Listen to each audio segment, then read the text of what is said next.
আজ বানিয়েছি chicken roll. তো চলো চিকেন রোলটা কীভাবে বানিয়েছি সেটা তোমাদের সাথে শেয়ার করি।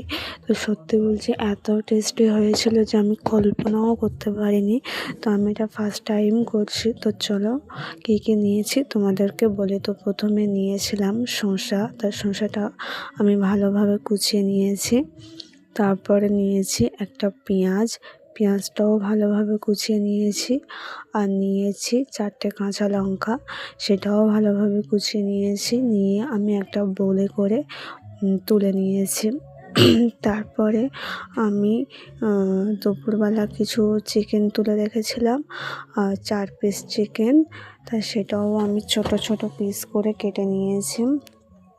তারপরে আমি সেগুলোতে মশলা দিয়েছি। তো আমি মশলার মধ্যে কী কী নিয়েছিলাম চলো সেগুলো তোমাদেরকে বলি। তো আমি নিয়েছিলাম লবণ, ঝাল, হলুদ, একটু জিরে মরিচ আর একটু গরম মশলা। তা নিয়ে আমি সেটাও ভালোভাবে মাখিয়ে নিয়েছি। নিয়ে আমি এবারে ভাজবো। তো আমি কড়াইতে তেল দিয়েছি। দিয়ে তেলটা গরম হয়ে আসলে তাতে দিয়েছি চিকেনগুলো। দিয়ে ভালোভাবে নাড়াচাড়া করে নিয়ে আমি ভালোভাবে ভেজে নিয়েছি।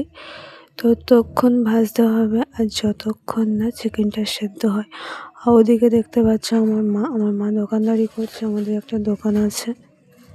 তো এগুলো ভাজা হয়ে যাওয়ার পর আমি এগুলো সাজাবো। তো রুটিগুলো মা করে দিয়েছিল, যেগুলো আমি ক্যামেরায় আনিনি। তো তারপরে আমি রুটিগুলো নিয়ে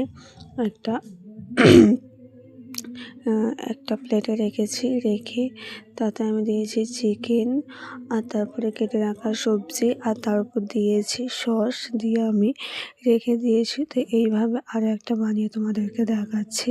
তো দিয়েছি প্রথম চিকেন, তারপর দিয়েছি কাটা সবজিগুলো। তো সেগুলো দিয়ে আবারও মুড়িয়ে নিয়েছি। তো সবগুলো হয়ে যাওয়ার পর ফাইনাল লুক। তো কেমন হয়েছে জানিও। Bye bye.